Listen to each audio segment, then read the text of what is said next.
dan Malaysia terjadi sejak 1969. Tanggal 27 Oktober 1969, Indonesia dan Malaysia menandatangani perjanjian tapal batas landas kontinen. Kemudian, pada 7 November 1969, Indonesia meratifikasinya.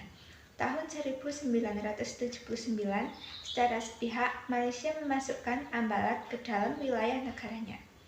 Akibat yang ditimbulkan, Malaysia menuai protes tidak hanya dari Indonesia, tetapi juga dari negara-negara lain. Berdasarkan data yang terkumpul hingga tahun 2012, terjadi sebanyak 475 kali pelanggaran yang dilakukan oleh Malaysia, baik dilakukannya di darat, laut, maupun udara.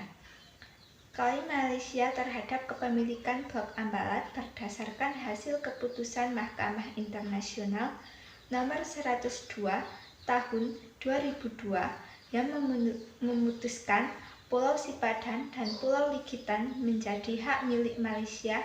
Atas putusan ini, Malaysia melakukan klaim sepihak sebagai negara kepulauan yang telah memiliki hak legal terhadap pengelolaan kedua pulau tersebut. Indonesia tetap berpegang teguh pada UNCLOS 1982 pasal 76 dan 57 yang menyebutkan bahwa landas kontinen dihitung sejauh 200 mil laut dari garis pangkalnya. Selain itu, Indonesia telah lebih dulu dikenal sebagai negara kepulauan melalui Deklarasi Juanda 1957 yang kemudian diperjuangkan masuk ke dalam forum UNCLOS pilihan damai dan mengakhiri konflik dalam kasus sengketa blok Ambalat ini.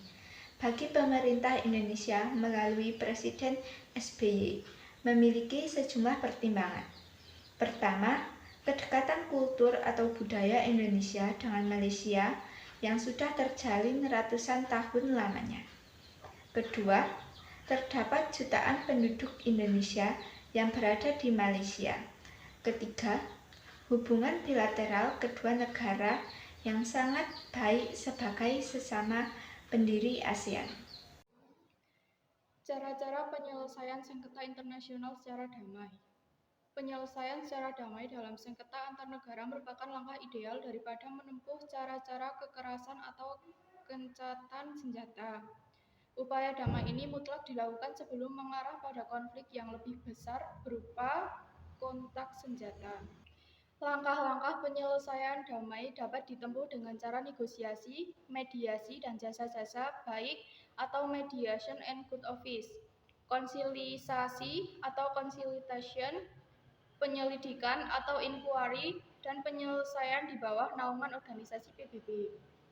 UNCLOS merupakan singkatan dari United Nations Convention on the Law Sea, suatu lembaga di bawah naungan PBB sejak tahun 1982.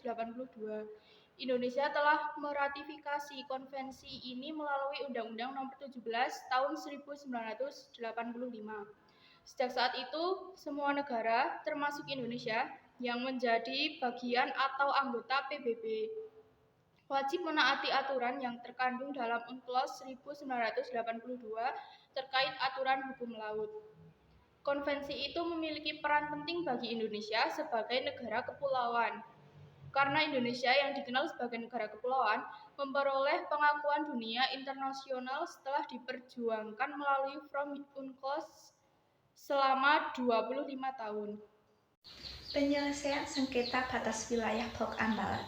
Sengketa batas wilayah kasus blok Ambalat antara Indonesia dan Malaysia merefleksikan tentang bagaimana cara menyelesaikan konflik ini.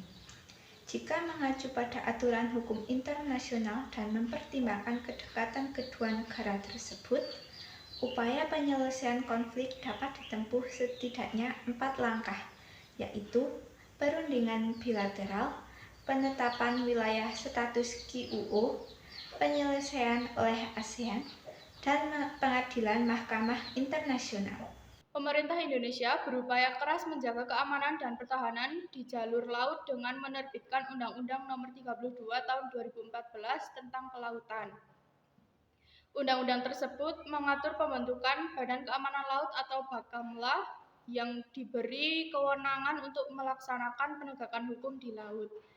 Selain pembentukan Bakamla, juga mengatur pembelian kapal beserta perlengkapan senjata jika memang dibutuhkannya.